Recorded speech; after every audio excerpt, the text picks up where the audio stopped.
শুভ সকাল বন্ধুরা। ৩৫ লাইফস্টাইল পরিবারের নতুন আরও একটি ব্লগে তোমাদের প্রত্যেককে জানাই আবারও একবার সুস্বাগতম। বড়দের জানাই প্রণাম আর ছোটদের জানাই অনেক ভালোবাসা।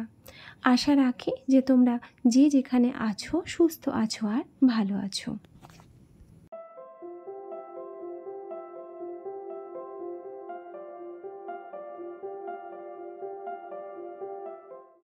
আজকে আরও একটি নতুন ব্লগ তোমাদেরকে সঙ্গে নিয়ে শুরু করতে চলেছি।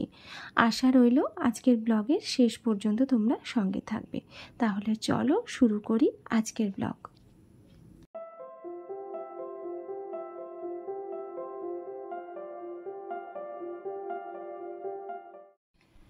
রোজকার মতো আজকের সকালটা না একরকমভাবে শুরু হলো না, একটু অন্যরকমই হয়ে গেল। আজকে এই সকালে ঘুম থেকে উঠেই কিন্তু বিছানা টিছানা ঝেড়ে গুছিয়ে নিয়ে স্নানটা সেরে নিয়েছিলাম, আর স্নান সেরে ঠাকুর পুজো দিয়ে আগে খাবার খেয়ে নিয়েছি। তাও আবার কটার মধ্যে শুনলে তোমরাও অবাক হবে, তখন বাজে ঘড়িতে 9টা।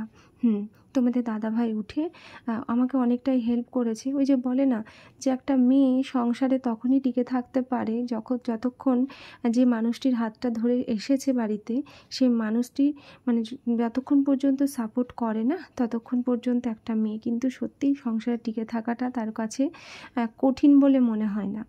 তো যাই হোক, সকালে উঠে রান্নার ক্ষেত্রে অনেকটাই হেল্প করেছিল বলে কোনো রকমে স্নান টান সেরে এসে একদম খাবারটা খেলাম, আর তোমাদের দাদাভাই অফিসে বেরিয়ে গেল। বাকি কাজ রয়েছে, এবার সব কাজ যেগুলো বাসি কাজ সবই পড়ে আছে, কিছু করার নেই। শরীর যখন যেভাবে চলে তখনই সেভাবেই চালাতে হয়। এবার আমি জোর করে যদি সকালবেলা উঠে বাসি কাজ সেরে তারপরে খাবারটা খেতাম, তাহলে আজকে হয়তো আর আমি উঠে দাঁড়াতে পারতাম না। তো সেই জন্যই জোর করে তোমাদের দাদাভাই খাবারটা জোর করে বললো খেয়ে নাও, তারপরে আমি অফিস বেরোবো। খেয়ে নিয়েছিলাম, খাওয়ার পরে ওষুধটা খাওয়াতে শরীরটা অনেকটাই ঠিক লাগছিল। তাই আর বসে না থেকে সময় নষ্ট না করে একদম চলে এসেছি কিন্তু আমার যে সমস্ত কাজগুলো আছে সেগুলো আস্তে আস্তে কমপ্লিট করা। তবে হ্যাঁ, প্রত্যেক দিনের মতো সেই এনার্জি না আজকে একদমই ছিল না গো।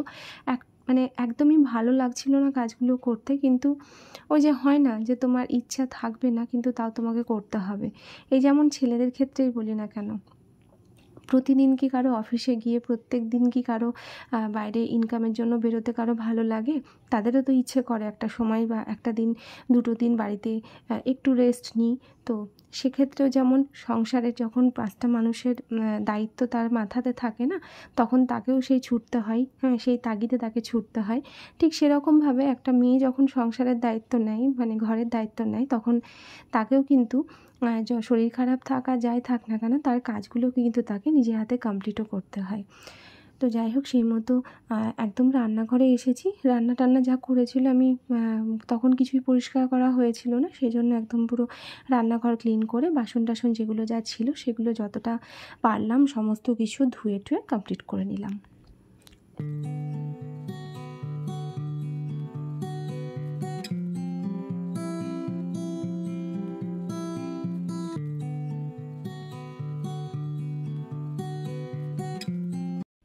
শরীরটা খারাপ থাকার জন্য আজকে ভেবেছিলাম ঘরগুলোকে ঝাড় দিয়েই রেখে দেবো, আজকে আর মুছবো না।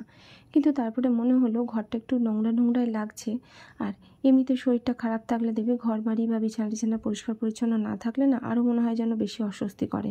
তাই কি আর করি, তখন আবার প্রত্যেকটা ঘরকে মুছতে বসলাম। ঘরটার মুছে একদম পুরো ফ্রেশ হয়ে চেঞ্জ করে ফ্রেশ হয়ে এসে তারপরে একটু বসার আজকে সময়টা পেলাম। শরীরটা খারাপ ছিল বলে আজকে সকালেই স্নান টান সেরে ভাত টাত খেয়ে নিয়েছিলাম, কিন্তু বাসি কাজ কিছুই করেছিলাম না, পারিনি আসলে করতে। তো তোমাদের দাদাভাই আজকেও অফিসে গেছে, তো একসঙ্গে ও অফিসে বেরোবে সেই সময় একসঙ্গেই খেয়ে নিয়েছিলাম দুজনে। খাবার টাবার খেয়ে ও বেরিয়ে গেল অফিসে, তারপরে রেস্ট নিয়ে সমস্ত কাজটা সেরে এসে জাস্ট চেঞ্জ করে এসে জাস্ট বসলাম। শরীর খারাপ থাকলে না মেয়েদের ক্ষেত্রে একটা যখনই অসুস্থ হই তখনই না এই বিয়ের পরে একটা সমস্যা হয় কি যে তখন মা বাবার কথা এত মনে পড়ে। ওই যে বাড়িতে থাকাকালীন যখন অসুস্থ হতাম মা বাবার যত্নটা, সেই জিনিসগুলোকে প্রত্যেকটা মেয়েই আমার মনে হয় আমার মতোই মিস করে। যাই হোক, সকাল থেকে সেই সকালে 9টার সময় ভাতটা খেয়েছিলাম, তারপরে আর কিচ্ছু খাইনি। যে শরীর ইচ্ছেই করছিল না খেতে। ছোলাগুলো ভিজিয়ে রেখেছিলাম, তো সেটাকে সেদ্ধ করে নিলাম একটু লবণ দিয়ে, আর এদিকে মুড়ি, অল্প একটু চানাচুর, একটু ছোলা সেদ্ধ দিয়ে মাখিয়ে 1 কাপ চা। হ্যাঁ, চাটা আজকে একটু বেশি নিয়েছি, কেননা এত মাথা যন্ত্রণা করছে, মাথা তুলতে পারছিলাম না, তো মনে হলো একটু চাটা খেলে ফ্রেশ লাগবে। আর তারপরে বিকেলবেলা একদম পুরো বিকেল বলবো না, মোটামুটি ধরে নাও 3টে সাড়ে 3টের দিকে চাটা খাওয়ার পরে একটু ব্যালকনিতে এসে দাঁড়ালাম। তো এসে না এই মেঘ রোদের এই খেলাটা এত ভালো লাগছিল দেখতে, এত লুকোচুরি করে, সত্যি এই রকম লুকোচুরিগুলো না কি বলবো, আরও অপরূপ করে তুলে প্রকৃতির সৌন্দর্যকে। তো সেটাই অনেকক্ষণ থেকে দাঁড়িয়ে দাঁড়িয়ে আমি ওটাই দেখছিলাম। আর ইচ্ছে করছিল না আজকে যে একা একা, সেই সাহসটাও হচ্ছিল না যে একা একটু বেরোই বা একটু হেঁটে আসি। একটু ভয় লাগছিল, কেননা যদি হাঁটতে গিয়ে আবার রাস্তায় পড়ে টরে যাই, আরও বেশি অসুস্থ হয়ে যাই, সেজন্য আর সাহস করে গেলাম না। আর তারপরে তোমাদের দাদাভাই আর কি ওই কিছু অর্ডার করেছিল গ্রসারি আর কি আইটেমের, সেগুলোকেই সব রেডি করে যদি না তুলে দিই, এত এত পিঁপড়ের উৎপাত কি বলবো। চালটা নেওয়া হয়েছে, সেই চালটা জাস্ট রাখা একটা দিনও হয়নি, তাতেই পুরো চালে পিঁপড়ে ধরে গেছে। তো সেইগুলো আর ফেলে রাখলে চলবে না, আর এই ফেলে রাখলে পড়েই থাকবে। সেই জন্য ভাবলাম যখন বিকেলে আর কোনো কাজ এই মুহূর্তে নেই, তাহলে এগুলোকেই চলো একদম পুরো ঝটপট সমস্ত গুছিয়ে তুলে নিই। আর তার সঙ্গে আবার মাসকাবারি যে সমস্ত আরও বাজার লাগবে সেটার লিস্টও করতে হবে। এক একটা জিনিস ডবল করে বা 3 ডবল করে আনা হয়ে যাচ্ছে, তো সেটা করলে চলবে না। সেই জন্য সমস্ত যা কিছু কৌটো বাটা ছিল সবকে নিয়ে এসে বসে পুরো দেখে দেখে কি আর বলবো, লিস্ট করতে বসে গেলাম। তারপরে সমস্ত জিনিসকে গুছিয়ে তুলে নিলাম।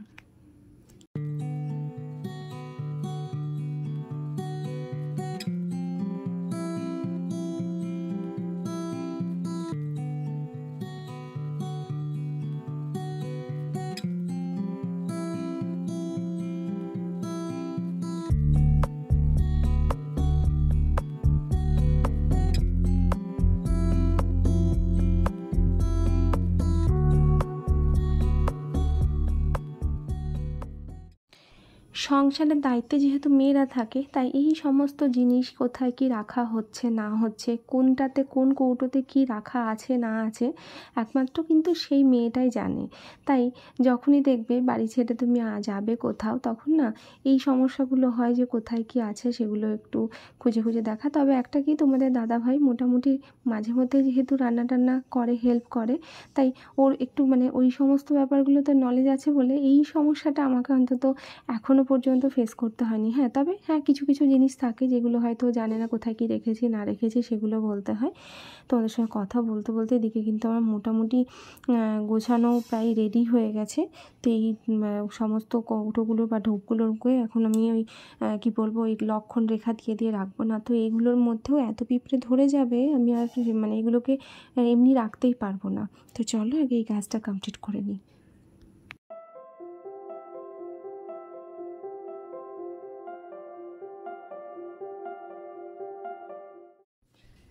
মাসকাবারি বাজারের যেটা লিস্ট করা, সেই সঙ্গে যা কিছু জিনিস কেনাকাটা হয়েছিল সেগুলোকে সব যেখানে যেটা রাখার সমস্ত তুলে দিয়ে চলে এসেছি ঠাকুরের কাছে সন্ধ্যাদীপ দেওয়ার জন্য। আজকে সন্ধ্যাটা ঠিকঠাক টাইমে দিয়েছি। এক একদিন কী হয়, বিকেলের দিকে হয়তো মেঘ করলো, একটু তাড়াতাড়ি সন্ধ্যা দিয়ে ফেলি, তখন মনে হয় ইস এত তাড়াতাড়ি দিয়ে ফেললাম, এখনও তো সেভাবে সন্ধ্যায় লাগেনি। তোমাদের দাদাভাই চলে এসেছিলো অফিস থেকে, তো দুজন মিলে বেরোলাম বলতে প্রয়োজনে বেরিয়েছি, বেশ কিছু জিনিস কেনার আছে, সেজন্য আসা। পুরো লিস্ট করে নিয়ে এসেছি। কি হয়, জিনিস কিনবো মনে মনে ঠিক করে রেখে আসি যে একদম এইগুলোই কিনতে হবে, তারপরে বাড়িতে গিয়ে তখন মনে পড়ে যা ওটা তো কেনাই হলো না, ভুলেই গেছিলাম। সেই জন্য আজকে একদম পুরো লিস্ট করে নিয়ে বেরিয়েছিলাম দুজন মিলে। তো যাই হোক, আমাদের কেনাকাটার কাজ পুরো কমপ্লিট হয়ে গেছে। এবার গুটি গুটি পায়ে বাড়ির দিকে রওনা দিচ্ছি। বাড়িতে গিয়ে আবার কাজ আছে বলতে আগামী দিন একটু সকাল সকাল বেরোবো বলতে বাবার বাড়ি মানে মায়ের ওখানে যাব।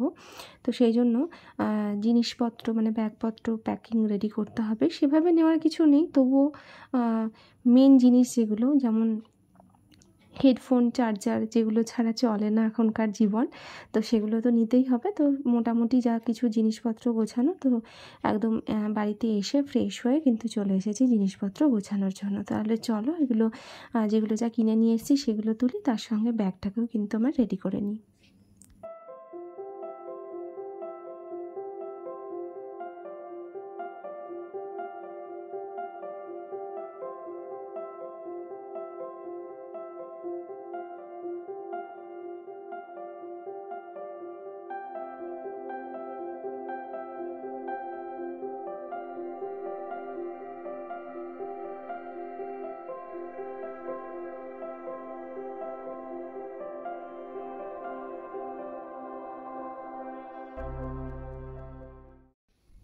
মোটামুটি আমার যেগুলো ব্যাগে গোছানো সব কমপ্লিট হয়ে গেছে। জিনিস যেগুলো কিনে নিয়ে এসেছি সেগুলো তোলা একটু বাকি রয়েছে। তো এবার সেটাই আস্তে আস্তে কমপ্লিট করে নিয়ে খাওয়া দাওয়া সেরে আজকের মতো মানে আজকের দিনটা শেষ করব।